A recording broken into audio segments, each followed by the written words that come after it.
बजे आप लोगों की रीजनिंग की क्लास रहा करेगी, है ना। तो शुरू करते हैं अपने सेशन को शुरू करने से पहले एक बार जल्दी से क्लास को सभी लोग शेयर कर देंगे, लाइक कर देंगे, ताकि और भी स्टूडेंट्स क्लास में लाइव बने रहे। ठीक है, गुड मॉर्निंग जी, गुड मॉर्निंग। साउंड तो आ रहा है, बिल्कुल क्लियर है, साउंड में कोई दिक्कत वाली बात नहीं है। राधे राधे, क्लास हो चुकी है शुरू, सभी लोग आ जाइए ना। हालांकि रीजनिंग आप लोगों ने बहुत अच्छे से कर रखी होगी, ठीक है, बहुत अच्छे से आप लोगों को सिखाई भी जा चुकी है, पर यहां से हम कुछ नए सिरे से चीजों को सीखते हुए चलेंगे।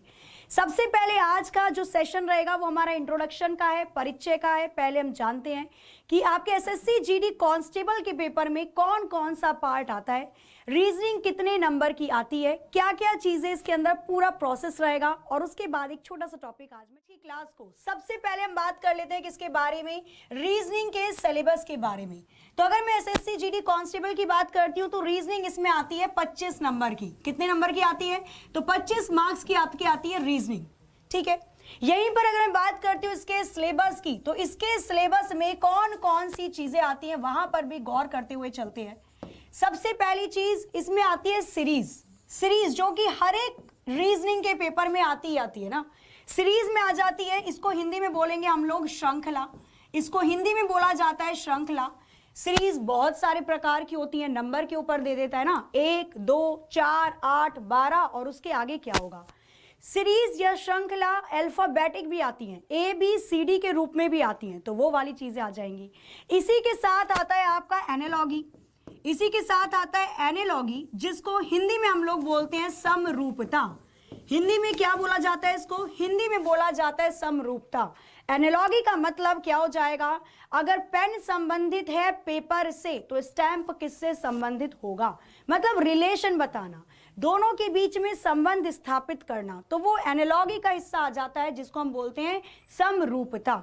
इसी के अंदर आ जाता है आपका क्लासिफिकेशन।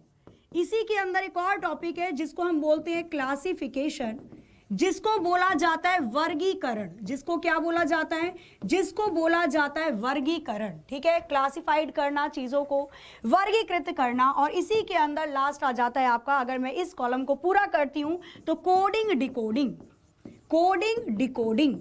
ठीक है, आप लोग देखते होंगे ना, जैसे कि क्या होता है, अगर कोई आतंकवादी पकड़ा जाता है या कोई एक विचित्र इंसान पकड़ा जाता है और उसकी डायरी में अलग अलग शब्द लिखे होते हैं। नहीं, ताज पे जब हमला हुआ था, आपको पता होगा, एक डायरी मिली थी, उस डायरी के अंदर बहुत सारे अलग अलग कोडिंग में शब्द निकले थे।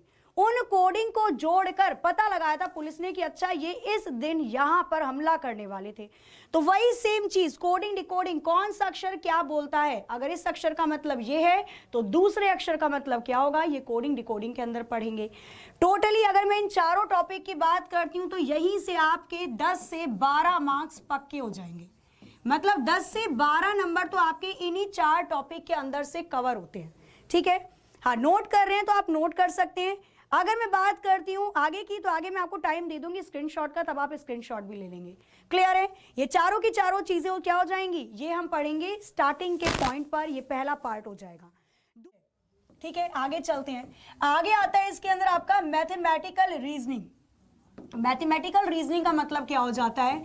वो रीजनिंग के क्वेश्चन जिनके अंदर आपको गुणा भाग करना पड़े। भाई मैथ्स का मतलब क्या है? कैलकुलेशन, गणना करना।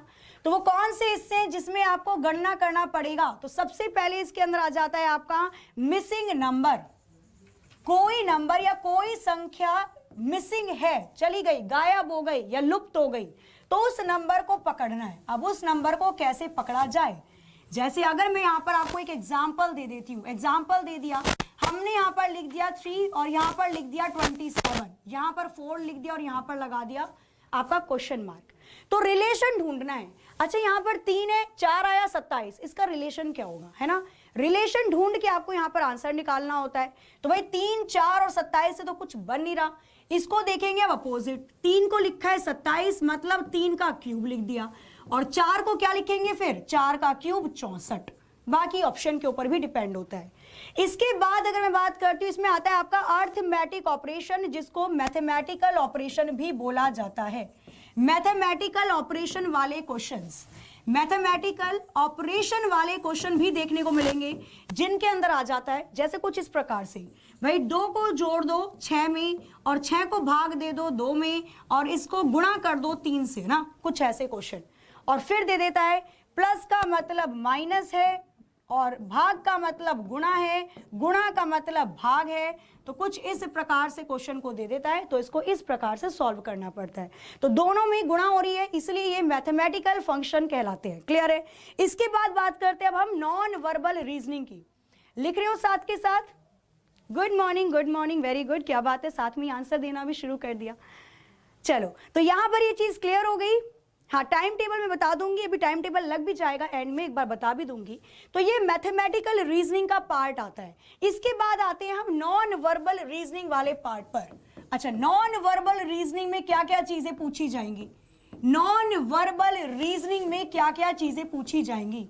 तो नॉन वर्बल रीजनिंग में होती हैं आपकी सरसरी निगाहों का टेस्ट। नहीं, आप एक बार में कितनी चीजें स्कैन कर लेते हो, एक बार में देखते ही कितनी जल्दी से चीजों को पकड़ लेते हो। नहीं, कुछ इंसान होते हैं चलते हैं रास्ते पर और चीजों को देखते हैं ध्यान से, एक बार में पकड़ लेते हैं।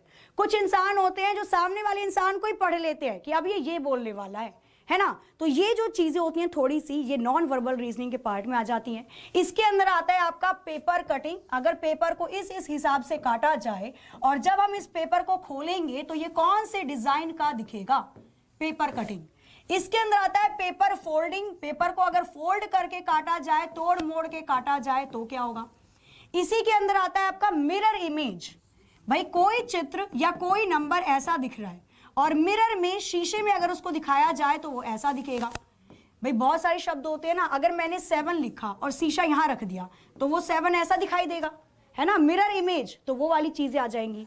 मिरर इमेज के साथ ही इसमें वाटर इमेज भी आती है और दोनों में अंतर भी है। वाटर मतलब पानी पर इमेज। भाई, कोई चीज आपके पास, आपने एक पेपर में लिखा ABCD और जब वो आपने पानी के सामने रखी तो पानी पर उसकी क्या छवि बन रही है, वो चीज दिखाई देगी। अगर यहां पर मैंने A लिखा और इसको मैं पानी पर दिखा रही हूं, यहां पर हमारा बहता हुआ पानी है, तो ये A मेरा ऐसा दिखेगा। तो ये कुछ इमेजेस होती हैं जो हम यहां पर पढ़ेंगे, ठीक है। इसके बाद इसी के अंदर आती है आपकी एम्बेडेड इमेज। थैंक यू भैया।